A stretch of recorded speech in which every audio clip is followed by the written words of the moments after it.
어디서 일거리를 구해요? 이런 걸 잘 모르시는 분들이 많습니다. 작업 속도가 한 1.2배 정도 상승이 되었다고 22년이 돼서는 정도의 수입을 올리게 되었습니다.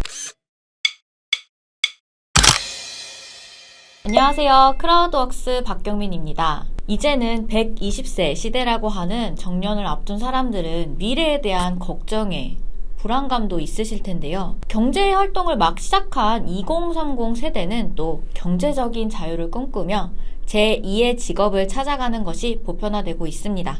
정년이 없고 재택을 할 수 있다는 데이터 라벨링의 특징이 많은 분들을 데이터 라벨러라는 직무로 이끌고 있는데요. 그래서 모셨습니다. 2020년 부업으로 데이터 라벨링을 시작으로 2년차 만에 소득 2,800만 원을 달성하시면서 전업으로 본격 시작하셨습니다. 이에 그치지 않고 데이터 라벨링 지식을 나눌 수 있는 도서를 발간하여 전문성을 입증하셨고요. 이제는 초보 데이터 라벨러들을 위한 전문 강사로 데뷔하셨다고 합니다. 작업 속도를 높여 시급을 높일 수 있는 현실적인 소득 상승 방법을 이번 강의를 통해 다 알려주신다고 합니다. 입문자들을 위한 길라잡이를 자처하고 계시는 데이터 라벨러 심정우님을 모셨습니다. 만나 뵙게 돼서 반갑습니다. 안녕하세요. 심정우입니다. 데이터 라벨러로서 경력과 수입을 저희에게 공유를 좀 해주실 수 있을까요? 네, 저는 2020년에 데이터 라벨러로 입문해서 이제 4년차 된 데이터 라벨러입니다. 처음 2020년에 입문했을 때는 아무래도 작업에 대한 확신이 없고 저도 많은 작업을 해보지 않았기 때문에 약 한 150만 원 정도의 수입을 올렸던 것 같습니다. 그 후 2021년에는 어느 정도 좀 1년 동안 작업을 좀 많이 하다 보니까 한 약 2,800만 원 정도의 수입을 올렸고요. 그리고 2022년이 돼서는 약 4천만 원 정도의 수입을 올리게 되었습니다. 사실 4천만 원이면은 일반 직장인들이 생각하는 높다 하는 초봉 수준이잖아요. 네. 와, 이 정도까지 수입이 올라가게 된 노하우가 궁금해지네요. 많은 분들이 해주시는 질문인데요. 성공 사례 주로 관련 분야 전공자가 많은데 저도 가능할까요? 인공지능에 대해 아는 게 없어도 데이터 라벨링을 할 수 있을까요? 네, 아무래도 인공지능이라는 뭔가 약간 이공계 관련된 것 같은 그런 이름이 들어가 있다 보니까 관련 학과가 아닌데 좀 어렵지 않을까라고 생각하시는 분들이 계신 걸로 알고 있습니다. 저는 법학과 출신으로 전혀 관련이 없는 문과생이었습니다. 근데 이 데이터 라벨링은 인공지능이 학습하는 데이터를 만드는 일이긴 하지만 이런 관련 지식이 없더라도 충분히 진입을 할 수 있고요. 또 어떤 프로젝트에 들어갈 때마다 그 프로젝트에서 상세한 가이드나 교육을 제공해 주기 때문에 그러한 내용들을 통해서도 충분히 작업을 할 수 있습니다. 특히 저처럼 비전공자인 경우에는 만약에 데이터 라벨링에서 어떤 인공지능이 법률 문서를 학습한다라고 했을 때 저 같은 법학과 출신들이 오히려 데이터 라벨러로 활동하는 경우도 더 많이 있기 때문에 비전공이 오히려 강점이 될 수 있는 부분도 있습니다.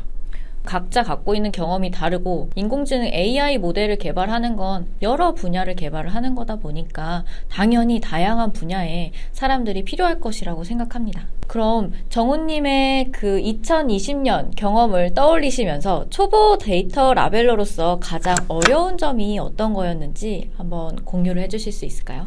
제가 처음 데이터 라벨러로 입문을 하고 그리고 조금 더 시간이 지나서 계속 데이터 라벨러로 활동을 할 때 아무래도 이 작업에 대한 노하우 부분이 좀 많이 어려웠습니다. 보통 이제 프로젝트 가이드나 교육을 통해서 어떤 방식으로 작업을 해야 된다라는 교육은 이루어지지만 이 작업을 얼마나 어떻게 효율적으로 해야 되는지는 알기 어렵거든요. 특히 뭐 커뮤니티 같은 데서 나랑 같은 작업을 하고 있는 사람이 이 작업이 되게 좋아요, 뭐 돈이 잘 돼요 라고 하는데 만약에 내가 작업을 할 때는 돈이 안 되는 경우도 있지 않습니까? 저도 초보 시절에는 그런 경험을 많이 했었는데 이거를 저보다 잘 하시는 분들한테 어떻게 작업해요 라고 물어봐도 텍스트로 설명하는 것들이 한계가 있죠. 아무래도 그러다 보니까 저 스스로 어떻게 하면 작업을 효율을 높일 수 있을까, 어떻게 하면 작업을 빨리 할 수 있을까에 대한 고민을 정말 많이 했는데요. 이러한 고민을 하는 과정들이 좀 어려움으로 남아 있습니다. 그러면 정우님의 제안이나 혹은 조언으로 수입이 높아지신 분들이 있을까요? 지인이랑 같은 프로젝트에 투입이 되었던 적이 있었는데 어느 날 그 지인이 연락이 와서 작업 속도가 너무 안 난다, 이게 돈이 안 된다라는 연락을 해왔었습니다. 당시 그 프로젝트에서는 그 최저 시급보다 높은 단가 시급이 나오고 있었기 때문에 직접 지인의 집을 방문해서 알려드리게 되었었는데요. 디테일한 부분들을 직접 시연을 보여주면서 어떻게 하면 작업 속도가 올라간다라고 하루 정도 시간을 투자해서 알려드렸고요. 그때 제가 알려주기 전보다 작업 속도가 한 1.2배 정도 상승이 되었다고 들었습니다. 그러면 이번 강의에 그런 노하우들이 다 녹아 있다고 봐도 되겠네요. 네. 더 많은 분들이 작업하는 방식을 본다면 당연히 더 큰 수익을 얻게 되실 거라고 생각합니다. 실무 특강 같은 강의를 많은 분들이 들으시고 데이터 라벨링 작업 특성상 잘하는 사람이 늘어나면 정우님처럼 이미 작업을 잘하시는 분들의 파이가 작아질 것 같은데 혹시 그런 우려는 없으신가요? 아주 이렇게 좁은 의미로 보면 아무래도 작업을 잘하시는 분들이 많으면 경쟁이 더 치열해지고 제 파이가 확실히 줄어드는 건 사실이겠죠. 하지만 이렇게 데이터 라벨러 분들의 실력이 전부 다 상승을 해서 데이터 가공을 잘한다, 품질이 좋다 이런 신뢰가 생기게 된다면 기업들이 인건비가 조금 비쌀 수는 있지만 품질이 좋은 국내에서 데이터 라벨링을 계속 해야겠다라는 마음을 또 먹을 수도 있겠죠. 기업들이 계속 국내에 남아있을 수 있는 원동력은 결국엔 데이터 라벨러들의 전체적인 수준과 품질이 될 거라고 생각을 하기 때문에 큰 의미에서 본다면 결국에는 모든 데이터 라벨러들이 실력이 또 좋아진다면 결국 저한테 떨어지는 일거리도 더 많아질 거라 그렇게 생각을 하고 있습니다. 이번엔 강의 내용으로 좀 넘어가 볼 텐데요. 강의 구성 중에 이론에 대한 내용이 또 포함이 되어 있는데 데이터 라벨링 산업을 알아야 하는 이유가 뭘까요? 아무래도 기존에 있던 데이터 라벨링 교육들은 데이터 라벨링 하는 방법에만 초점이 맞춰져 있다 보니까 그 교육을 수료하고 막상 일거리를 구하거나 활동을 하실 때 어려움이 많은 분들이 많습니다. 단순히 데이터 라벨러가 뭐 네모 박스를 치는 직업이다가 아니라 데이터 라벨러가 실제 어떻게 활동을 하는지, 어떤 세금을 내고 어떤 방식으로 계약을 하는지에 대한 이런 이론적인 부분이 들어가 있고요. 또한 데이터 라벨링 산업 혹은 인공지능 산업의 흐름을 읽을 수 있어야지 앞으로 어떤 작업이 생기겠구나 혹은 어디에 일거리가 있겠구나를 좀 캐치를 할 수 있기 때문에 이러한 부분들을 강의에 녹이려고 많은 노력을 했습니다. 네, 실제로 데이터 라벨러로 시작할 때 어떻게 데이터 라벨러들이 활동하는지를 잘 알고 하는 게 정말 중요한 부분이라서요. 이 부분이 또 강의에 담겨 있다고 하니까 도움이 정말 많이 될 것 같습니다.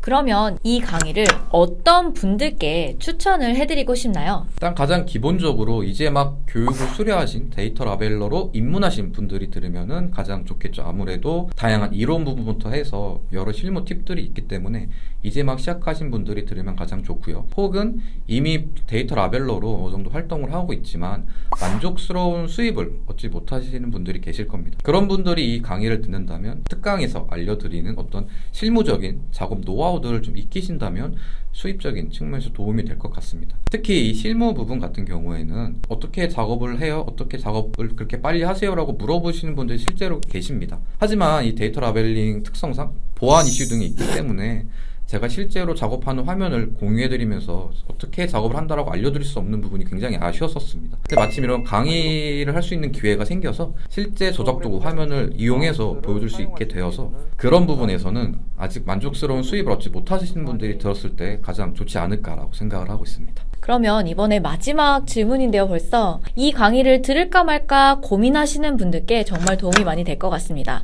이 강의를 들으면 얻어갈 수 있는 3가지 뭘까요? 네, 우선 첫 번째는 데이터 라벨. 이제 막 입문하신 분들이 데이터 라벨러가 과연 무엇인지에 대해서 명확히 이해하실 수 있을 겁니다. 데이터 라벨러로 활동한다는 건 이런 의미구나, 세금은 이렇게 내야 되는구나를 아실 수 있습니다. 두 번째는 작업의 효율을 높이는 방법을 알 수 있습니다. 제가 특강을 통해서 알려드리는 작업 효율을 높이는 방법 혹은 프로그램 활용 방법들을 잘 익혀두신다면 다른 프로젝트를 통해서 혹은 참여 중인 프로젝트에서 그때 강의에서 이런 식으로 효율을 올릴 수 있다고 했었는데 그러면 이걸 응용해서 다른 방식으로도 효율을 올릴 수 있지 않을까 등을 고민하면서 작업의 효율을 높이는 노하우를 익히실 수 있습니다. 끝으로 일거리 찾는 방법에 대해서 알 수 있는데요. 특히 입문하신 분들은 어디서 일거리를 구해요? 이런 걸 잘 모르시는 분들이 많습니다. 이 강의를 통해서 이런 방식으로 어떻게 일거리를 구할 수 있구나를 조금 더 구체적으로 아실 수 있게 될 것입니다.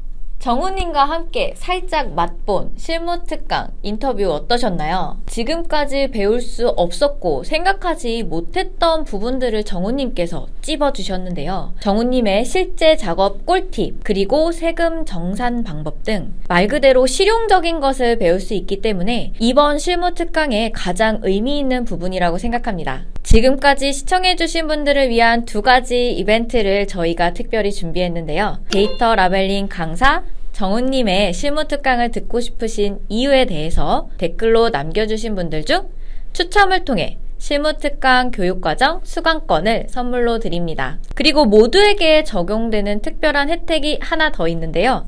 교육이 출시된 2주 동안 특별 얼리버드 할인이 준비되어 있으니 교육을 수강하실 분들이라면 얼리버드 기간에 꼭 저렴한 가격으로 수강을 신청하셨으면 좋겠습니다.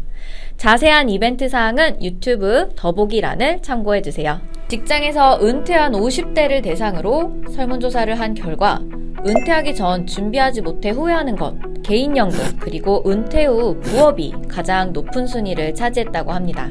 이처럼 개인연금만으로는 이전 월급을 대체할 만큼의 어려움이 있다는 것을 알 수 있는데요. 그렇기에 전업으로도 부업으로도 가능한 정년 없이 할 수 있는 데이터 라벨링에 대하여 정년을 앞두거나 혹은 은퇴한 40대, 60대, 그리고 전업 주부들의 관심도가 더욱 높아지고 있습니다. 아직 데이터 라벨링 산업의 전망은 무궁무진하다고 합니다. 그러니 늦었다고 생각하지 마시고 시작하시면 높은 수입을 내실 거라고 생각합니다. 저희 크라우드웍스도 데이터 라벨러 분들을 항상 응원하겠습니다. 오늘 인터뷰에 참여해주신 정우님도 정말 감사드립니다. 네, 감사합니다.